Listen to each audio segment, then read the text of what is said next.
Halo, kenalin nih, kami dari kelompok 3 jurusan Sistem Informasi Fakultas Ilmu Komputer UPN Veteran Jawa Timur.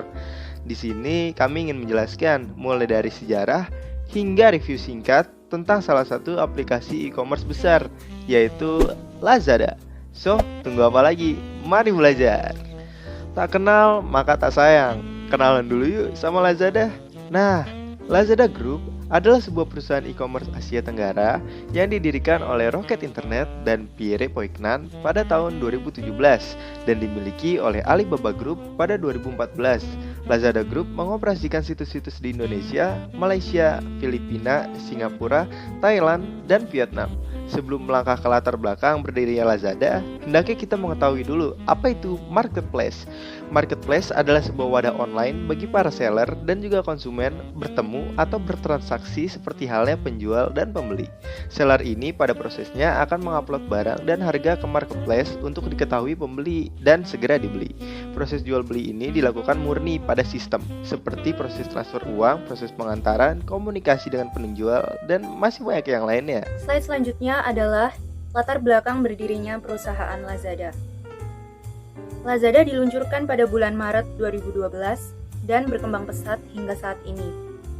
Lazada Indonesia merupakan salah satu bagian dari jaringan retail online Lazada Group yang beroperasi di 6 negara di Asia Tenggara, yang terdiri dari Lazada Indonesia, Lazada Malaysia, Lazada Thailand, Lazada Vietnam, Lazada Singapura, dan Lazada Filipina, dengan total pengguna 550 juta pengguna dari total keseluruhan 6 negara tersebut. Lazada merupakan perusahaan yang bergerak di bidang layanan jual beli online dan retail e-commerce, hasil pengembangan dari perusahaan inkubator teknologi internet asal Jerman yaitu Rocket Internet. Rocket Internet juga telah sukses menciptakan berbagai perusahaan-perusahaan yang inovatif dan kreatif di berbagai belahan dunia yang berkantor pusat di Berlin, Jerman. Proyek yang dimiliki Rocket Internet lainnya di Indonesia antara lain Zalora, Foodpanda, dan Traveloka. Pada tahap awal pengembangannya, Rocket Internet banyak membantu mulai dari merekrut tenaga ahli, menyuntikkan dana, dan mengimplementasikan platform teknologinya. Namun setelah Lazada mampu berkembang secara mandiri, Rocket Internet tidak lagi banyak terlibat dalam kegiatan operasionalnya. Pada saat ini, Rocket Internet lebih berperan dari segi investasi dan pendanaannya. Selain Rocket Internet, Lazada juga mendapatkan suntikan dana dari berbagai investor besar lainnya seperti JP Morgan, Tesco, Temasek Holdings, Summit Partners, Investment AB Kinevic, Access Industries, dan Fairlinvest dengan total pendanaan sekitar 520 miliar dolar. Lazada sebagai perusahaan yang bergerak di bidang retail e-commerce di Indonesia berharap dapat memberikan kemudahan bagi masyarakat dalam membeli berbagai jenis produk dari berbagai kategori, mulai dari produk elektronik, dekorasi rumah, produk kesehatan, hingga produk kecantikan. Dengan cukup mengakses situs maupun aplikasi dari Lazada dan ditunjang dengan fasilitas multi-payment termasuk cash on delivery atau COD, yang juga memberikan kemudahan bagi konsumen, khususnya di Indonesia, untuk mendapatkan barang-barang terbaru yang diinginkannya. Selain memberikan kemudahan transaksi, Lazada juga memberikan berbagai promo serta diskon dengan potongan harga murah dan penawaran-penawaran yang pastinya menarik untuk para pembeli. Lazada merupakan perintis e-commerce di berbagai negara dengan pertumbuhan tercepat di dunia dengan beberapa pengalaman belanja online cepat, aman, dan nyaman. Bagi Lazada, prioritas tertinggi adalah untuk menciptakan pengalaman belanja online terbaik untuk setiap pelanggan di Indonesia. Lazada Group didirikan pada tanggal 27 Maret 2012 oleh Rocket Internet dengan tujuan membangun model bisnis Amazon.com di Asia Tenggara untuk mengambil keuntungan dari pasar konsumen online yang baru lahir dan lemahnya kehadiran Amazon di sana. Rocket Internet adalah inkubator Jerman yang membangun perusahaan meniru model bisnis perusahaan teknologi Amerika Serikat yaitu Amazon, yang sukses di pasar negara berkembang. Situs web e-commerce Lazada sendiri diluncurkan pada tahun 2012. Lazada punya banyak orang penting, yaitu ada Chun-Li sebagai CEO, Peng Lei sebagai Executive Chairwoman, Mary Zhu sebagai CEO Lazada di Singapura, Pierre Pognian sebagai co-founder dan CEO, Lucy Peng sebagai co-founder dan CEO.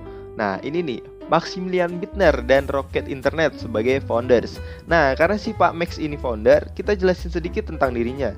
Maximilian Bittner adalah Chief Executive Officer Lazada Group. Dia mengambil alih peran tersebut pada Maret 2012. Sebagai CEO, Mr. Bittner adalah kekuatan pendorong untuk merek Lazada di seluruh kawasan dan bertanggung jawab atas kinerjanya di 6 negara yang beroperasi, di Indonesia, Malaysia, Filipina, Singapura, Thailand, dan Vietnam. Bersama timnya, ia menyelaraskan semua aspek bisnis dan mengembangkan rencana komprehensif untuk memastikan keberhasilan Lazada di setiap pasarnya.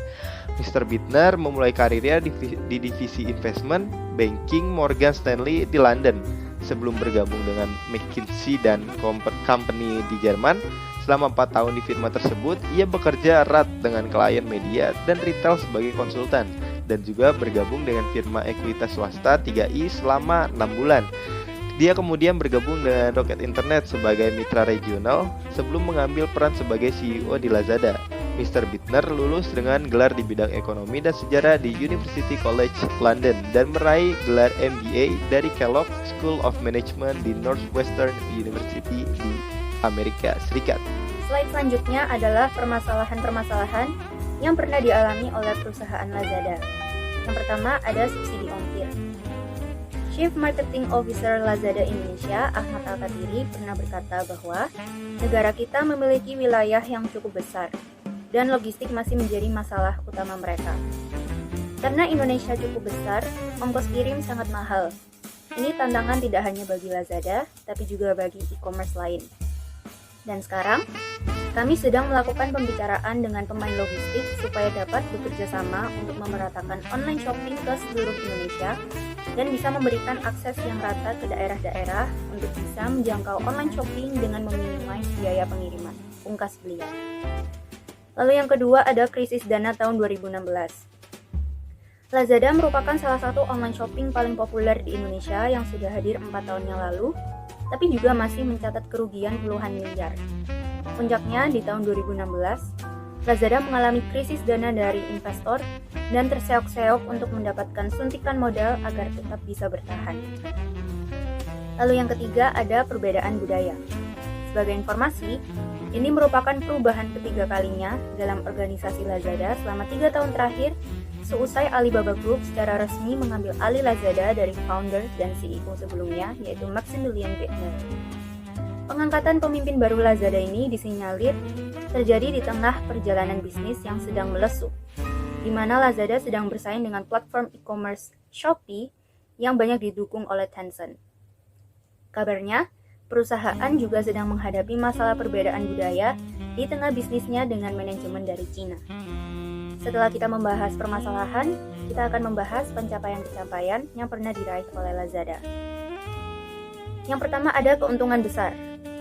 Pada bulan Maret 2016, Lazada mengklaim telah mencatat total 1,36 miliar dolar Amerika Serikat dalam GMV tahunan di 6 pasarnya di Asia Tenggara dan menjadikannya pemain e-commerce terbesar.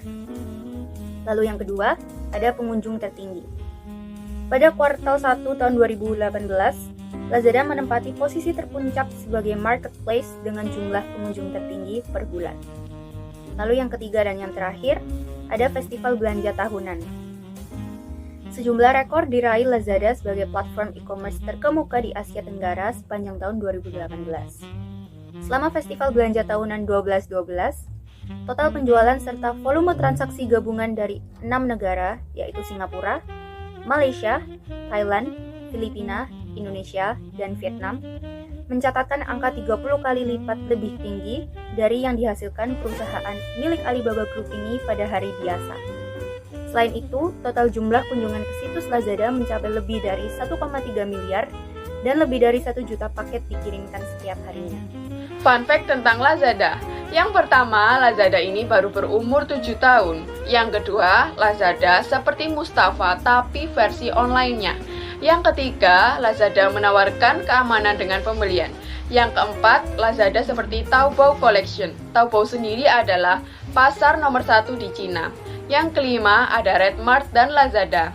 Yang keenam ada free shipping atau gratis ongkir. Yang ketujuh ada bermain game untuk memenangkan voucher. Yang kedelapan ada Lazada application. Yang kesembilan ada waktu terbaik untuk berbelanja seperti 11.11, 99, 88. Lalu yang terakhir ada menumpuk voucher. Nah, bicara tentang review, pastinya tidak jauh dari kelebihan dan kekurangan aplikasi ini. Kita mulai dari kelebihan dulu kali ya. Yang pertama, menawarkan produk yang beraneka ragam. Semakin banyak produk dan variasi, maka akan menjadi nilai plus bagi sebuah marketplace. Orang-orang pasti akan lebih tertarik dan apabila ingin membeli apa saja, pasti mendatangi marketplace tersebut tanpa harus repot-repot datang ke tokonya. Yang kedua, banyak promo dan diskon. Banyaknya promo dan diskon ini membuat pengguna setianya semakin setia dan yang belum pernah mencoba akan tertarik untuk mencoba. Yang ketiga ada opsi pembayaran COD atau cash on delivery. Sistem pembayaran di tempat atau COD memang lebih disukai banyak orang karena pembeli tidak perlu pergi ke ATM untuk membayar barang yang dipesan. Yang keempat, ada gratis ongkir bagi setiap pembeli. Gratis ongkir juga menjadi salah satu kelebihan Lazada. Kadang seseorang menjadi malas untuk belanja online karena ongkos kirim yang mahal. Yang kelima ada tampilan website yang bersahabat. Salah satu kendala seseorang enggan berbelanja online adalah karena bingung caranya. Maka dari itu, Lazada hadir dengan tampilan yang bersahabat dan mudah dimengerti oleh penggunanya. Lalu kita pindah nih ke kekurangan. Yang pertama ada sistem COD masih terbatas. Hal ini menjadi kekurangan aplikasi Lazada karena hanya beberapa kota besar saja yang menerapkan sistem pembayaran COD. Yang kedua ada konfirmasi. Pembayaran cukup lama. Hal ini terjadi karena kekurangan Lazada mengkonfirmasi pembayaran yang lama akan membuat khawatir pengguna. Yang ketiga ada kerap terjadi penipuan beberapa kasus. Beberapa kasus penipuan sering terjadi di Lazada dan menjadi keluhan bagi konsumen. Penipuan biasanya terjadi pada barang elektronik yang dijual dengan harga jauh lebih murah dibanding harga pasaran. Berhubung durasi yang sudah terlalu panjang, kami harus undur diri nih. Terima kasih telah memperhatikan. Tetap semangat jalani hari-hari kalian yang berat itu. Dan jangan kendor ya kuliahnya. Mohon maaf apabila ada salah kata ya. Akhir kata, see you in the next video. Dadah!